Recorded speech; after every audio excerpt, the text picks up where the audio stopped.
In February 2004, Eric LeMarque and a few friends decided to take a snowboarding trip to Mammoth Mountain in California's Sierra Nevada. During one of their days at Mammoth, a storm was approaching and the snow patrol was clearing everyone off the mountain. While Eric's friends retreated to the lodge for a hot tub and a beer after a day's snowboarding, he ignored the warnings and headed back up for one last run. He was high on meth at the time.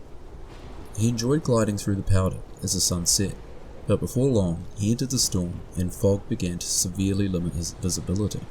He would soon discover that he was nowhere near where he thought he was. He was hopelessly lost, high on meth, freezing, and with barely any provisions. That decision for one last run led him into a living hell he could never have imagined.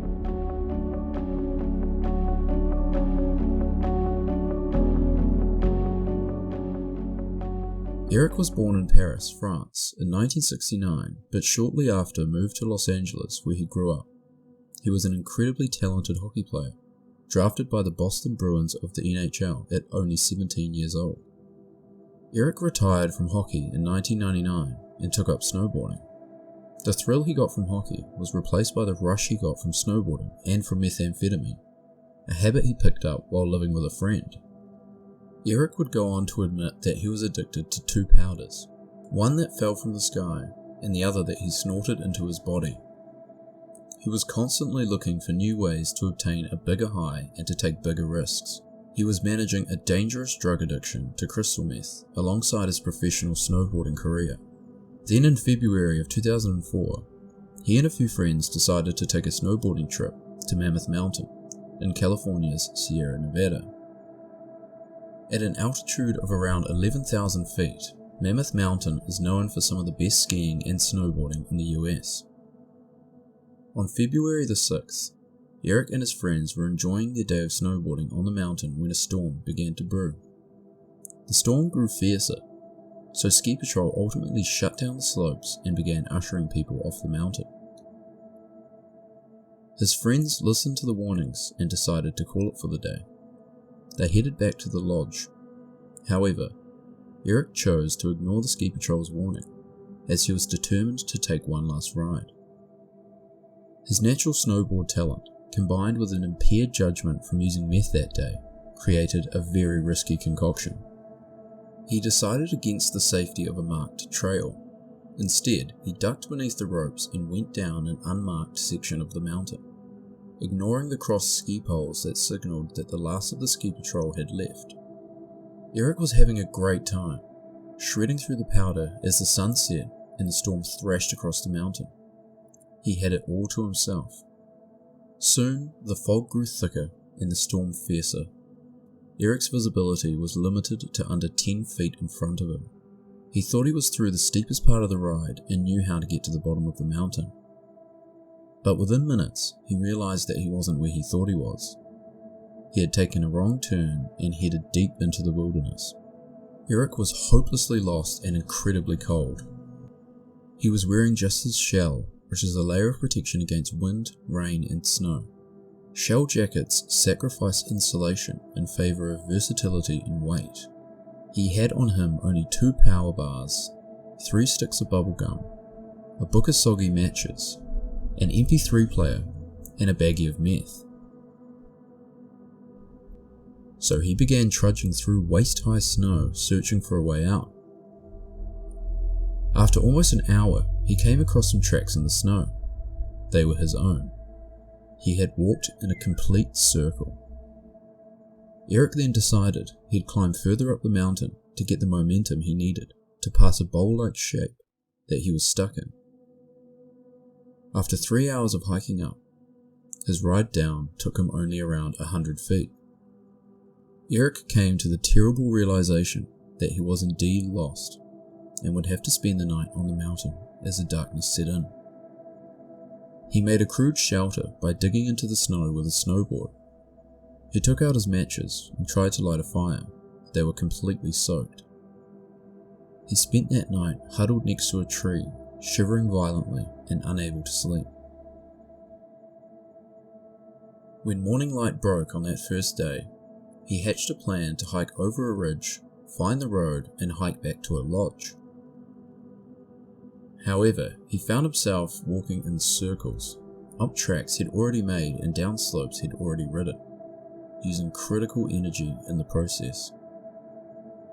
He would have to spend another freezing night alone on the mountain. When morning finally came on the second day, Eric continued battling through the snow when he realized he had a baggie of meth on him.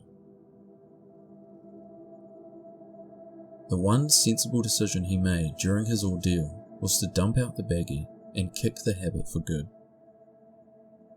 Eventually, he heard the sound of a running stream and reasoned that if he located it, it would surely run downhill and therefore back to civilization. But when he came to the stream, he made another costly, impaired decision.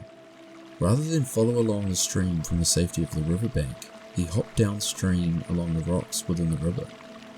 Eric fell into the icy water, narrowly missing a 60-foot drop off a waterfall. He was now soaking wet, freezing, and at real risk of hypothermia.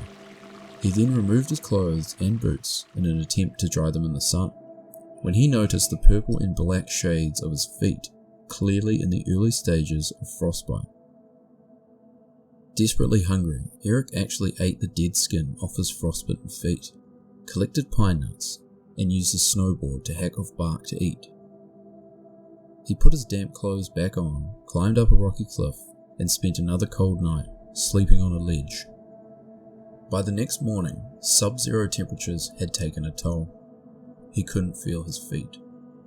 Eric then pressed on, going in the wrong direction and further away from help. He had gone 9 miles off course.